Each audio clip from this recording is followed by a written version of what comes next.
بسم اللہ الرحمن الرحیم۔ ایک بات ذہن نشی کر لیں، جب کوئی بندے سے کوئی غلطی ہو جاتی ہے، کوئی گناہ ہو جاتا ہے نا، جس کے خلاف گناہ ہوا ہے، یعنی کوئی غلطی ہوئی ہے کسی بندے کے خلاف، تو پھر اللہ سے رجوع کرے، توبہ اللہ سے کرے، سجدہ و سجود ہو جائے، تو آئندہ کے لیے غلطی نہ ہو، توبہ کرے تو اللہ معاف کریں گے۔ بندہ کچھ نہیں کرے گا، بندہ کچھ نہیں کرے گا۔ آپ سوچو کہ غلطی ہو گئی، اب اس کو ایسا کریں، دکان پہ بار بار کھانے آتا ہے، ایک چیز ایسی رکھ لیں جو ہماری دکان پہ کھانے آتا ہے، وہ اس کو ہی دینی ہے، اور پھر دوبارہ کبھی آئے ایک ہفتے بعد وہ چیز اس کو دے دی، یعنی اچھا غلطی کا تو اقرار کر نہیں رہے، اللہ سے سجدہ و سجود نہیں ہو رہا ہے، اور اس کو اور تکلیف دے رہے ہیں۔ کل ایسا ہوا، کل کہیں میں نے کوئی چیز کھائی، مٹھائی تھوڑی سی، جو آخری پیس لیا نا میں نے، اس میں کڑوا پن تھا۔ میں نے کڑوا پن کیسے ہو رہا ہے، مٹھائی میں کڑوا پن؟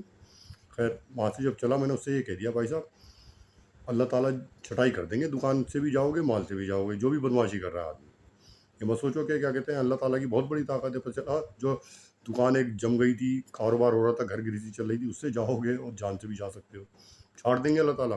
تو شکل دیکھ رہا تھا، جب میں گھر پہ آیا، نہ ہو سکتا ہے میرا وہم بھی ہو، لیکن کڑوا پن میں وہم کیسا؟ نہ ہو سکتا ہے مزاج میں وہم ہو جاتا ہے، کبھی کبھی ایسا بھی ہوتا ہے، لیکن نیند نہیں آئی مجھے، جب کہ روزانہ الحمدللہ 3-4 دن سے بہت اچھی طبیعت ہے، سوچ سمجھ کے کھا رہا ہوں، بلکہ سوچ سمجھ کے کھا رہا ہوں۔ 3 بجے تک نیند نہیں آئی مجھے، پھر میں اٹھا، میں نے نماز پڑھی، اور نماز میں اس کے لیے حق میں دعا کی، اللہ نے اسے معاف کر دیا، میں نے دل سے معاف کیا، کیونکہ حضور اکرم نے غیروں کو بھی کبھی بد دعا نہیں دی، غیروں کو، یہودیوں کو بد دعا نہیں دی، بلکہ ان کے حق میں دعا کرتے رہیے کہ اللہ انہیں ہدایت دو، اللہ انہیں ہدایت دو۔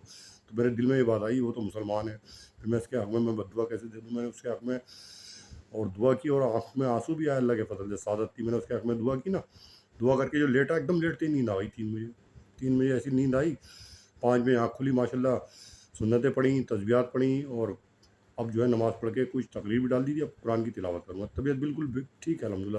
1-2 گھنٹے کی نیند میں افاقہ دے دیا اللہ نے، ادھر 3 بجے کے بعد 2 بجے کے بعد نیند نہیں آتی مجھے، اگر نہیں آتی ڈسٹرب ہو جاتا ہوں، بے چینی تھی تک جسم میں، اور محسوس بھی ہو رہا تھا پیٹ میں، چبھن بھی ہو رہی تھی کسی چیز کی جو علامت ہوتی ہے دوائی کی، لیکن جب اسے معاف کیا تو اللہ تعالیٰ اتنے خوش ہوئے کہ ایک دم لیٹتے ہی نیند آ گئی۔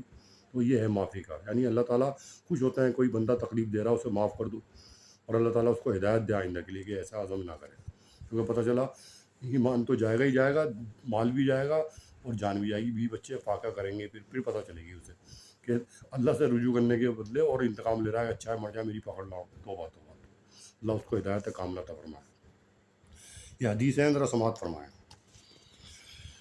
حضرت سہیل بن سعد رضی اللہ تعالیٰ سے روایت ہے، رسول اللہ صلی اللہ علیہ وسلم نے فرمایا، جو شخص ذمہ لے لے اپنی زبان اور اپنی شرمگاہ کا، یہ دونوں غلط استعمال نہ ہوں گی، میں اس کے لیے ذمہ داری لیتا ہوں جنت کی۔ یعنی کیا فرمانا ہے؟ مکارم الاخلاق، سرور کونین حضرت تاجدار انبیاء خاتم النبیین حضرت محمد مصطفیٰ صلی اللہ علیہ وسلم کہ انسان مومن یعنی مسلمان، یعنی خالی کوئی بھی کہہ دے جی میں بھی ان 2 چیزوں کی جو ہے میں اس پہ احتیاط کروں گا تو میں بھی جنتی ہو جاؤں گا، جنت کے لیے پہلے سب سے پہلے کلمے کا اقرار کرنا پڑے گا، یعنی زبان کی اور شرمگاہ، عورت ہو یا مرد اس کی حفاظت کر لے تو جنتی ہے، وہ حضور اکرم نے فرمایا، اس کی تشریح کی ہے علماء کرام نے۔ انسانی اعضاء میں زبان کے علاوہ غلط استعمال سے جس عضو کی حفاظت کا خاص اہمیت حاصل ہے وہ انسان کی شرمگاہ ہے، اس لیے اس حدیث میں رسول اللہ صلی اللہ علیہ وسلم نے ان دونوں کے بارے میں فرمایا ہے کہ جو بندہ اس کا ذمہ لے لے کے وہ غلط استعمال سے اپنی زبان کی بھی حفاظت کرے گا اور شہوت نفس کو بھی خدا کے احکام کا پابند رکھے گا،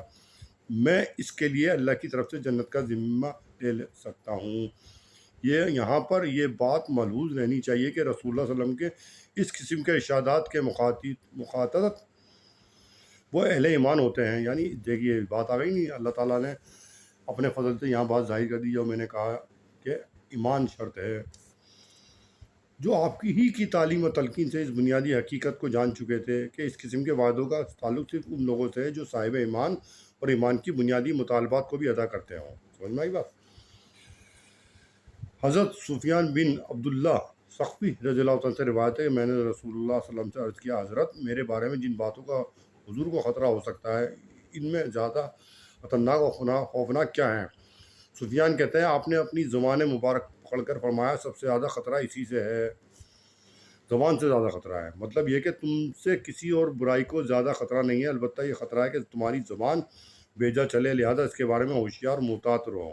ہو سکتا ہے کہ سوال کرنے والے سفیان بن عبداللہ ثقفی رضی اللہ عنہ کی زبان میں کچھ تیزی ہو، اس لیے حضور صلی اللہ علیہ وسلم نے ان سے یہ فرمایا ہو، واللہ اعلم بالصواب، یعنی حضور نے جو زبان کے بارے میں کہا نا اس کی احتیاط کرو، ہو سکتا ہے ان کی زبان میں تیزی ہو، جو اللہ تعالیٰ نے متبع کر دیا وہ وحی کے ذریعے کہ ان کو یہ کہہ دو کہ زبان کی احتیاط کریں.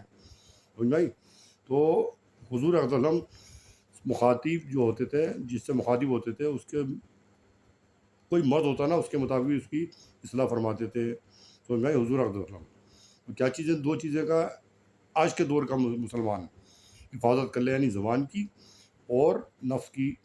یعنی آج کل لوگ ہیں نا دوسروں کی طرف زیادہ جاتے ہیں، عورتیں بھی اور مرد بھی. بھائی عورتیں جاتی ہیں ابھی تو مرد زنا کرتا ہے، عورت سے زنا ہوتا ہے زیادہ تر.